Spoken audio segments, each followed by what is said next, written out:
सभी साथियों को सबसे पहले विश्व आदिवासी दिवस की हार्दिक शुभकामनाएं।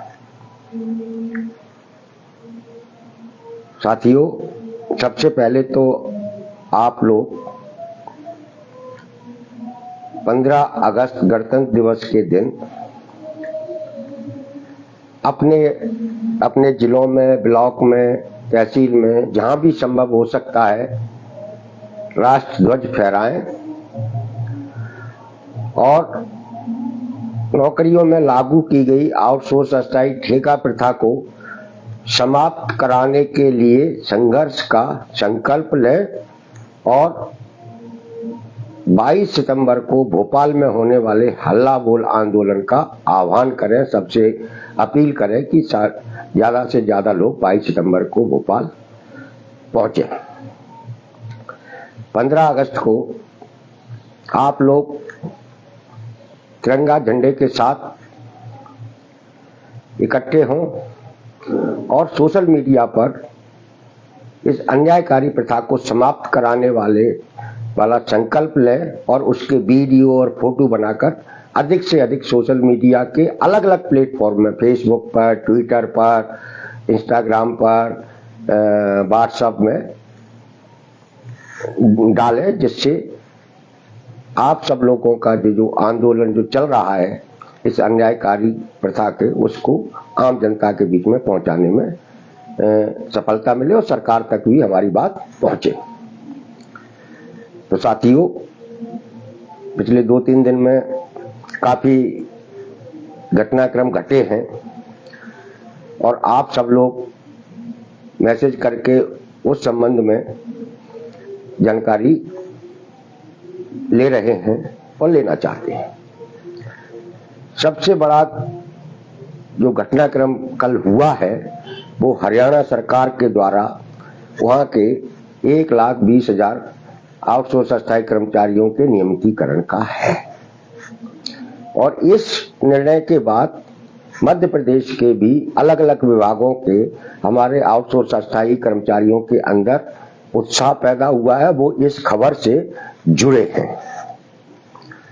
हम इसके लिए हरियाणा के उन संगठनों का जो आउटसोर्स प्रथा को समाप्त कराने का संघर्ष कर रहे हैं, उन संगठनों को बधाई देते हैं और सरकार का भी आभार व्यक्त करते हैं कि उन्हें संवेदनशीलता का परिचय देते हुए ये अब तक की सबसे अन्यायकारी प्रथा को समाप्त कर आप सब लोगों के भविष्य को सुरक्षित किया है।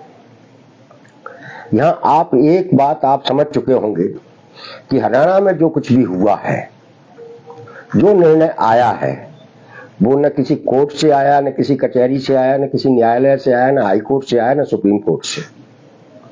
ये निर्णय सरकार ने लिया है। यह बात मैं इसलिए कह रहा हूं कि हमारे बीच में तमाम सारे लोग बार बार कहते हैं कि हमें कोर्ट में जाना चाहिए, हाई कोर्ट में जाना चाहिए, ये करना चाहिए, वकीलों को करना चाहिए, फलाना ढमकाना। और मैं इन सब के जवाब में एक ही बात कहता हूं कि आउटसोर्स कल्चर पैदा करने वाली सरकार है और इसका अंत भी सरकार करेगी, लेकिन संघर्ष के जरिए। हरियाणा के हमारे साथी लंबे समय से संघर्ष कर रहे थे और उस संघर्ष को कल जीत मिली है और उन्हें जीत इसलिए भी मिल पाई। एक बात मैं आपको कह दूं कि हरियाणा के इन कर्मचारियों के बीच में बीएमएस जैसा कोई श्रमिक संगठन और उनके संगठन काम नहीं कर रहे थे जो सरकार के साथ मिल जाते हैं। जो वहां संघर्ष कर रहे थे वो पूरी तरीके से राजनीतिक तौर पर परिपक्व थे और उनका लक्ष्य एक था कि हमें इस नौकरियों में जो लागू है अन्यायकारी प्रथा, इसको समाप्त कराना है और अपने युवाओं के भविष्य को सुरक्षित कराना है। और पूरे आंदोलन से हरियाणा में बीएमएस को दूर रखा गया। उन्होंने तमाम सारी कोशिशें की कि हाई कोर्ट चलते हैं, ये करते हैं, वो करते हैं, लेकिन वहां के संगठनों ने बीएमएस को अपने पास नहीं आने दिया। नतीजा जीत के रूप में आपके सामने है। हरियाणा सरकार ने ये फैसला इसलिए भी लिया कि उसे मालूम है और भारतीय जनता पार्टी किसी भी कीमत पर सरकार में रहना चाहती है। ये भारतीय जनता पार्टी का लक्ष्य है, किसी भी कीमत पर। और उससे लगा कि हरियाणा में ये जो छोटा कर्मचारी है, जो दिसंबर में विधानसभा के चुनाव होने वाले हैं, उसमें वह उन्हें घर बिठा देगा। इसलिए हरियाणा की भाजपा सरकार द्वारा यह फैसला लेना पड़ा मजबूरी में। और वहां के कर्मचारियों ने लोकसभा चुनाव में बीजेपी को जो चेतावनी दे दी थी, 10 में से 5 सीटें कांग्रेस जीती थी, 5 बीजेपी जीती, जबकि पिछली बार पूरी 10 सीटें बीजेपी के पास थी। तो अब आप समझ गए होंगे कि ये जो आउटसोर्स अस्थायी कर्मचारियों की जो लड़ाई है, वह लड़ाई पूरी तरीके से राजनीतिक है। और इस पर जो भी फैसला होगा वो राजनीतिक फैसला होगा, चाहे वो बीजेपी करे या दूसरी कोई पार्टी करे। और आपको जो कुछ भी हासिल होगा वो संघर्ष के जरिए ही हासिल होगा, जैसे हरियाणा में हासिल हुआ है। इसलिए साथियों, हमें अपने भविष्य को सुरक्षित कराने के लिए या अपने खुद की बेहतरी के लिए कोई शॉर्टकट रास्ते पर चलने की या शॉर्टकट रास्ता अपनाने की जरूरत नहीं है। उससे भला नहीं होता है। भला यदि कहीं से होगा तो आपकी एकजुट संघर्ष के जरिए ही। इसलिए हम लोगों ने पिछले 1 साल के अंदर पूरे मध्य प्रदेश में सारे विभागों के लोगों को एक साथ लाने की छोटी छोटी कोशिशें की। और उन छोटी छोटी कोशिशों का नतीजा ये है कि आज पूरे मध्य प्रदेश में चाहे किसी भी विभाग का आउटसोर्स कर्मचारी है, वो अपने भविष्य को लेकर चिंतित होने लगा है, जागरूक हुआ है और वो एकजुट होना चाहता है, संघर्ष करना चाहता है। और यह 1 साल के अल्प समय की हमारी उपलब्धि है, हमारे ऑल डिपार्टमेंट आउटसोर्स संयुक्त मोर्चा। इसे छोटी उपलब्धि नहीं कह सकते। इसलिए और हम लोग इन संघर्ष को निरंतर जारी रखे हुए हैं। पिछले साल 6 अगस्त 2023 को हम लोगों ने भोपाल में जो एक बड़ा प्रदर्शन किया था नीलम पार्क में, बहुत सारे हमारे आउटसोर्स कर्मचारी उसमें शामिल हुए थे, जो उसके चश्मदीद गवाह हैं कि उस प्रदर्शन के बाद ही मध्य प्रदेश में सरकार भी, प्रशासन भी और राजनीतिक पार्टियां भी आउटसोर्स को गंभीरता से विचार करने लगी थी। भारतीय जनता पार्टी के संकल्प पत्र में आउटसोर्स को संविदा के समान सुविधाएं देने की बात कही गई है, ये आप सब लोगों को पता है। कांग्रेस ने अपने वचन पत्र में इस प्रथा को खत्म करने का वचन दिया था, ये भी आपको पता है। तो कहने का तात्पर्य यह है कि आप अपनी चेतना में संघर्ष को सबसे ऊपर रखें और जहां भी, जिस जगह भी आपको ये मौका मिलता है कि आउटसोर्स के खिलाफ कोई आंदोलन हो रहा है, आप उसका हिस्सा बने, बजाय किसी बुलावे का इंतजार किए बगैर, किसी नेता के कहने का निमंत्रण मिलने के बजाय आप स्वयं भी आंदोलन में शामिल हो सकते हैं। और ये आपको अपने लिए होना है। तो हरियाणा में जो कुछ भी हुआ है वह एक संघर्ष की जीत है।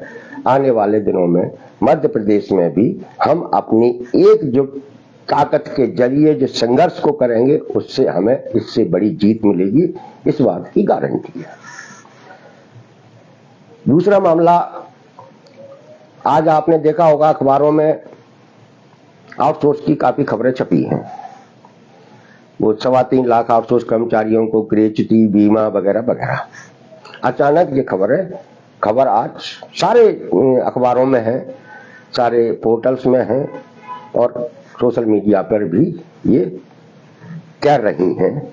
आप लोग सोच रहे होंगे कि सरकार ने कोई, और उस खबर को इस तरीके से है कि जैसे सरकार ने कोई नई गाइडलाइन जारी कर दी है, जबकि ऐसा कुछ नहीं है दोस्तों।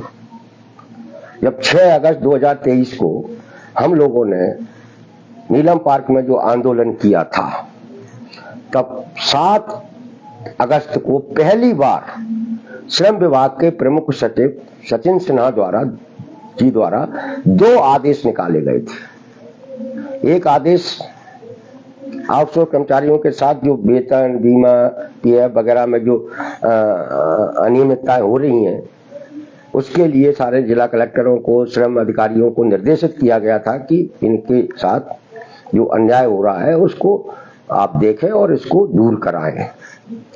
दूसरा आदेश आउटसोर्स एजेंसियों के बारे में था और ये कहा गया था कि आउटसोर्स का मैन पावर सप्लाई करने का काम वही कंपनियां करेंगी जो श्रम विभाग में पंजीकृत होंगी। इसलिए हर आउटसोर्स एजेंसी का श्रम विभाग में पंजीयन होना जरूरी है। 1 साल गुजर गया, इन दोनों ही आदेशों पर मध्य प्रदेश की सरकार ने अमल नहीं किया है।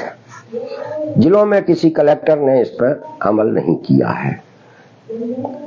मैं जिलों में जब बैठकें करने जा रहा हूं तो देख रहा हूं कि जगह जगह अलग अलग विभागों के लोग आते हैं, वो अपनी वही पीड़ा बताते हैं जिस पीड़ा को खत्म कराने के आदेश पीएस श्रम विभाग ने जारी किए थे 7 अगस्त को। इससे स्पष्ट है कि हम लोगों के जिस तरीके की एकता होनी चाहिए उस तरीके की एकता हम लोग अभी नहीं बना पाए हैं। एकजुट हो रहे हैं, ये बात सही है। जिस दिन हमारी एकता बन जाएगी और वो सड़कों पर दिखाई देगी तो ये जो आदेश निकल रहे हैं ये आदेश पे अमल होना शुरू हो जाएगा। हमारे भोपाल में कर्मचारी संगठनों के कुछ नेताओं ने कल 2023 के इन्हीं आदेशों पर खबर बनाकर जारी कर दिया और वो आज अखबारों में छप गई और आप सब लोग उनको पढ़ रहे हैं। जबकि यही खबर अगर अपन देखा जाए तो अपन साल भर पहले भी पढ़ चुके हैं। इसलिए ये जो आज आप सोशल मीडिया पे खबरें देख रहे हैं वो कोई नई नहीं है, कोई नई गाइडलाइन नहीं आई है, कुछ ऐसा नहीं हुआ है कि जिससे आपके लिए सरकार ने कुछ कर दिया हो। सरकार जब भी आपके लिए कुछ करेगी तो सबसे पहले मुख्यमंत्री फिर श्रम मंत्री मीडिया को बुलाएंगे और उसकी घोषणा करेंगे जिससे उनको का फायदा मिले। इसलिए जिस तरीके से कल हरियाणा में मुख्यमंत्री सैनी जी ने आकर स्वयं आउटसोर्स कल्चर समाप्त करने की घोषणा की है, वैसे ही मध्य प्रदेश में मुख्यमंत्री श्रम मंत्री इस कल्चर को समाप्त करने की घोषणा करेंगे। तभी हमें इस पर भरोसा करेंगे और तभी हमें भरोसा करना भी चाहिए। अब न्यूनतम वेतन का सवाल है। 7 तारीख को श्रम विभाग ने न्यूनतम वेतन सलाहकार परिषद का गठन किया जिसमें 5 केंद्रीय श्रमिक संगठन है उनके अध्यक्षों को शामिल किया गया है, कंपनियों के संगठन है उनको शामिल किया गया है और इस तरीके से न्यूनतम वेतन सलाहकार परिषद का गठन हो गया है। यह एक नई बात है जो आने वाले दिनों में न्यूनतम वेतन पुनरीक्षण के बारे में अपनी सिफारिशें देगी, जब भी देगी वो आप लोगों को बता दी जाएगी।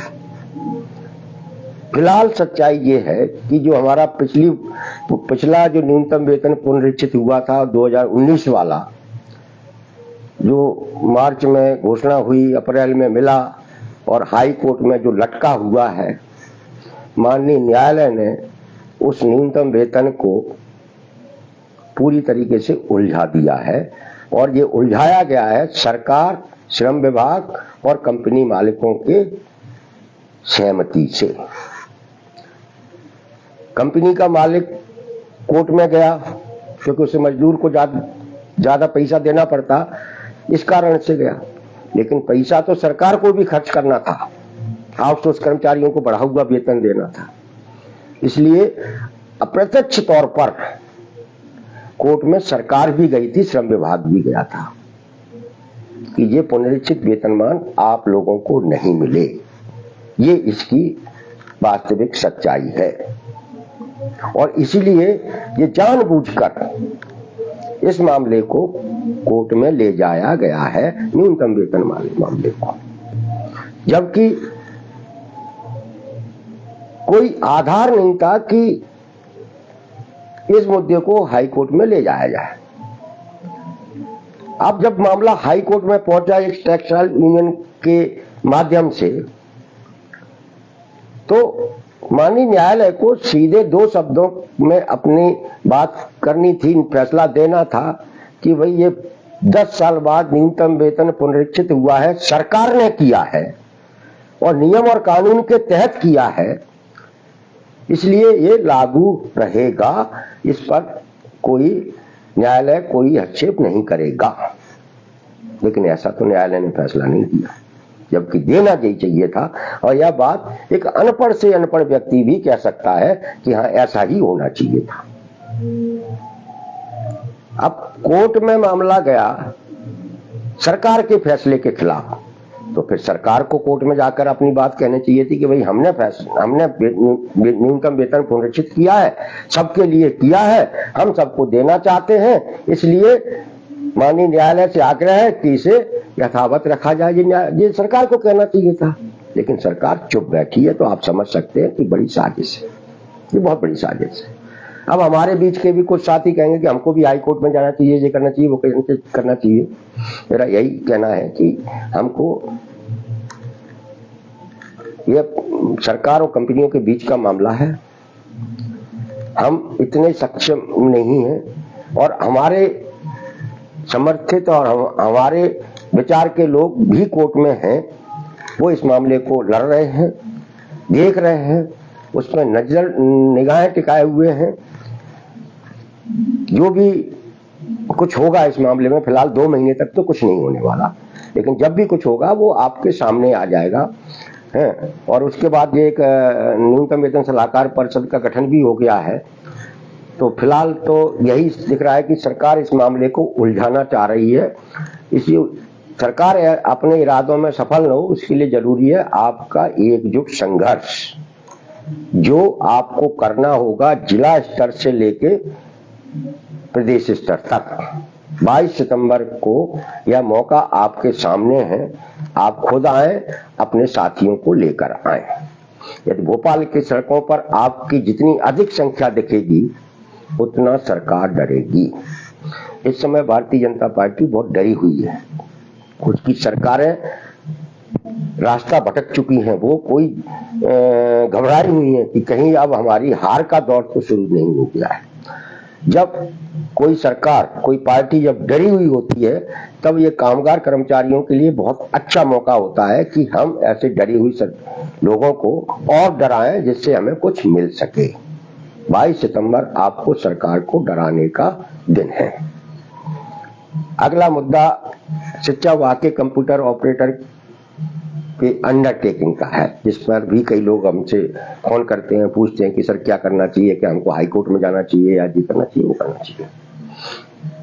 मेरा इस अंडरटेकिंग के वाले मामले पर सिर्फ इतना कहना है कि दोस्तों, वो कोई सरकार का आदेश नहीं है।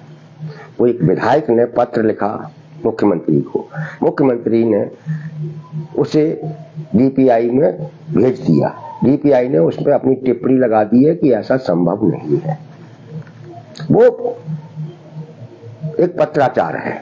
पत्र तो हम लोग विधायकों से, मंत्रियों से नियमितीकरण के भी लिखवा लेते हैं, लेकिन कोर्ट में जाने का इसका कोई आधार नहीं बनता है।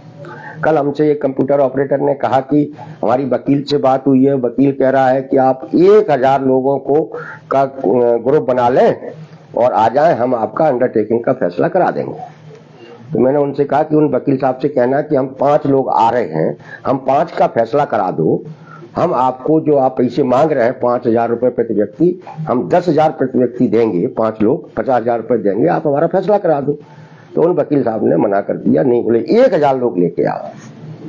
1000 समझ सकते हैं ये क्या है? 1000 लोग आएंगे, 5000 रुपए देंगे, तो कितना पैसा पहुंचा वकील के पास? 50 लाख रुपए इकट्ठा हो गया। अब इस बात की कोई गारंटी नहीं है कि वो अंडरटेकिंग करवा देंगे। एक्चुअली में वकीलों ने भी हम सब लोगों को लूटने के रास्ते बना लिए हैं अलग मुद्दे पर। अगर कोई वकील ईमानदार है और ईमानदारी से हमारे लिए काम करना चाहता है तो एक व्यक्ति के केस को लेकर हाई कोर्ट में फैसला करा सकता है, लेकिन नहीं, उनको 1000 लोग चाहिए। यही हमारे व्यावसायिक शिक्षकों के साथ हुआ। मैंने पिछली चर्चा में बताया था कि 2021 में हमारे व्यावसायिक शिक्षक हाई कोर्ट से ज्वाइनिंग का फैसला करा चुके थे, जीत चुके थे। वो फैसला ऑलरेडी है। डीपीआई ने 2024 में उस फैसले को मानना से इनकार कर दिया। तो एक सिंपल सी बात है कि वकील माननीय न्यायालय में जाता और कहता कोड ऑफ कंडक्ट का केस लगाता और कहता कि ये जीपीआई ये फैसले को नहीं मान रही है, आप आदेश कीजिए, आदेश हो जाता। वकीलों ने हमारे 5000 व्यावसायिक शिक्षकों से 5-5 हजार रुपए लेकर करोड़ों रुपया ले लिया, अभी तक कोई फैसला नहीं आया है। आप कभी जबलपुर घूमने जाएं, वहां कुछ हाई कोर्ट के जज हैं जो कर्मचारियों के, मजदूरों के केस लड़ते, कर्मचारियों के कास करते, वो अरबपति बन गए सिर्फ आप सब लोगों के पैसे लेकर। और एक भी फैसला मेरे को नहीं मालूम, मेरे को याद नहीं आ रहा कि इन वकीलों ने करोड़ों रुपया हमारे कर्मचारियों से इकट्ठा किया, लेकिन एक फैसला ऐसा नहीं करा पाए जिससे कर्मचारियों को कोई आर्थिक फायदा हुआ हो। तो साथियों, कहने का तात्पर्य मेरा सिर्फ इतना है कि हम लोग बहुत छोटी सी नौकरी करते हैं और इस छोटी सी नौकरी में हमें अगर कुछ कहीं से मिल सकता है तो वो हमारे संघर्ष के जरिए सरकार से ही मिल सकता है। इसलिए हम अपने पूरी राजनीतिक समझबूझ के साथ अपने संघर्ष को खड़ा करें, विकसित करें और अपनी लड़ाई को लड़े, वरना सरकार आपके साथ अन्याय कर रही है, अधिकारी आपको धिक्कार रहे हैं, न्यायालय से आपको कुछ नहीं मिलने वाला, वकील आपको लूट लेंगे और आप अंततः आपका जीवन चला जाएगा और आप जहां थे वहीं की वहीं होंगे। अगर वकील न्यायालय से अगर हमको कुछ राहत मिलने वाली होती तो 20 साल से मध्य प्रदेश में ये आउटसोर्स अस्थायी कल्चर पैदा नहीं हुआ होता। तमाम सारे केस लगाए जा चुके हैं, लगे हुए हैं, कोई फैसला नहीं आ रहा है। तो साथियों, आप सब लोगों से अंत में पुनः आग्रह है कि आप अपने स्तर पर 22 सितंबर को भोपाल आने की तैयारी करें। हम कई जिलों के अंदर बैठकें कर आए और भी कई जिलों में बैठकें करने जा रहे हैं। हमारे पेज पर सारी जानकारी आपको उपलब्ध है, आउटसोर्स की आवाज पर। हर जिले में अब लोग बड़ी संख्या में बैठकों में आने लगे हैं। उन लोगों को भोपाल तक लाने के लिए ही हम ये सारी मेहनत कर रहे हैं। MP कौन का भी पत्र आया है, उन्होंने तो इस व्यवसाय से, आउटसोर्स के व्यवसाय से हटने का आग्रह सरकार से किया है, विभागों से किया है कि भाई हम इस आउटसोर्स के व्यवसाय में नहीं रहना चाहते हैं। यह इसलिए हो रहा है कि हम सब लोग जो लगातार ज्ञापन, प्रदर्शन, धरना कर रहे हैं और आउटसोर्स एजेंसियों, उनको चलाने वालों को लगातार जो आलोचना कर रहे हैं, उसके कारण ये सारी स्थितियां बनी हैं। ये इतना बेईमानी कर चुकी हैं, इतनी भ्रष्टाचार कर चुकी हैं कि हमारे PF में भ्रष्टाचार, ESI में भ्रष्टाचार, आपको साप्ताहिक अवकाश नहीं देते, महिलाओं को मातृत्व अवकाश नहीं देते, कभी भी नौकरी से निकाल देते हैं, पैसे लेके भर्ती करते हैं। यह कंपनियों का पूरा वो है, स्थिति है मध्य प्रदेश में। और इन कंपनियों ने अपने सुपरवाइजर बैठा रखे हैं। सुपरवाइजर से एक तरीके से सामंत है वो, जो हमारे आउटसोर्स कर्मचारियों के साथ बड़ा अन्याय करता है, जबकि सुपरवाइजर की कोई पोस्ट नहीं है सैंक्शन सरकार की तरफ से, विभाग की तरफ से। लेकिन जो सुपरवाइजर बिठाया गया है वो इतनी जबरदस्त लूट मचाए हुए हैं कि जो हमारे आउटसोर्स कर्मचारियों को 2000, 4000, 5000 मिलता है, उसमें से भी वो 1500 रुपया मांगता है। इसलिए साथियों, आप हर विभाग में काम करते हैं। हमारे स्वास्थ्य विभाग में 1.25 लाख, 1.5 लाख के करीब आउटसोर्स कर्मचारी है। वो अगर जिस दिन भोपाल पे खड़ा हो जाएगा, आउटसोर्स कल्चर खत्म हो जाएगा।